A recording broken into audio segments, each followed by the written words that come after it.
I'm starting to build my harness, my new harness. I've got the red here for the battery charging or battery connection that goes from the alternator to the starter and then eventually to the battery. Green is my D plus wire, the short little bit that I needed until it jumped off to that other harness. So that'll just wind up running along with it. And then the white is new.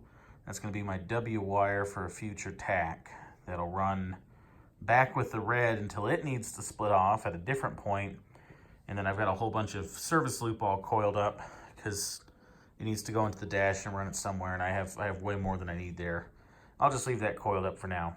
Let me get these together, ends crimped on and labeled, and then this bit of harness will be done.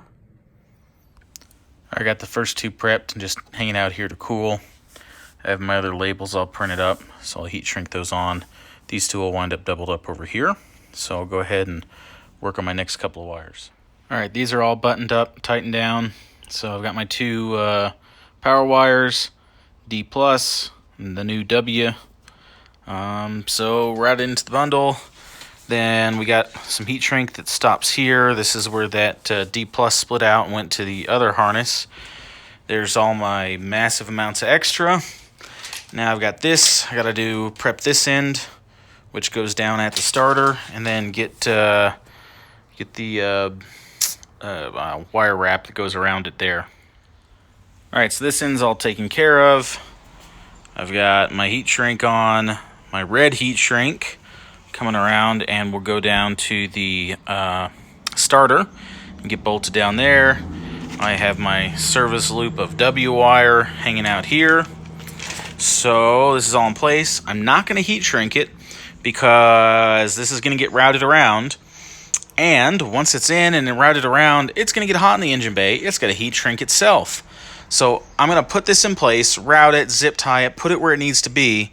And then when it actually all gets hot and cooked from the engine, the heat shrink will kind of form around it and help it take the shape of the harness that it needs to be. So I am going to leave this all on here just so I don't have to attach it later where I can't see. And I'm going to try to mount up the alternator with all this here, which will make the alternator a little bit harder because I'm going to have all this wiring trying to move the alternator around.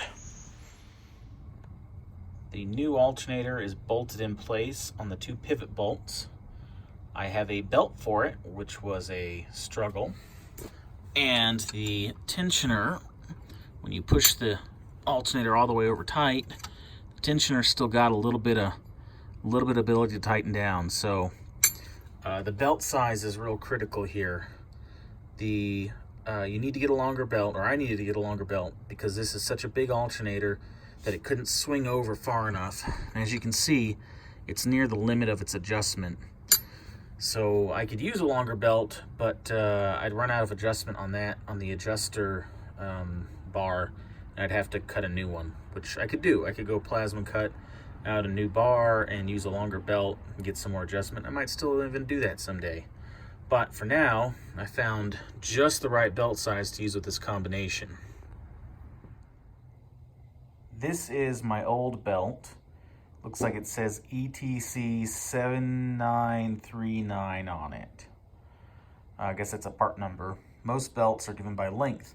This is what came off, and what I ordered initially was a gate 7405 because somebody said use that belt because it's longer with the new alternator. Well, this was too short.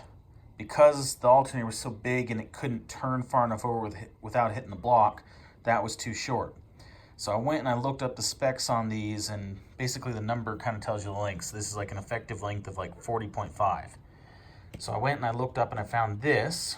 I also found a 7420, and I also bought a 7425 because I was able to get in stock tonight a 7417, a 7425.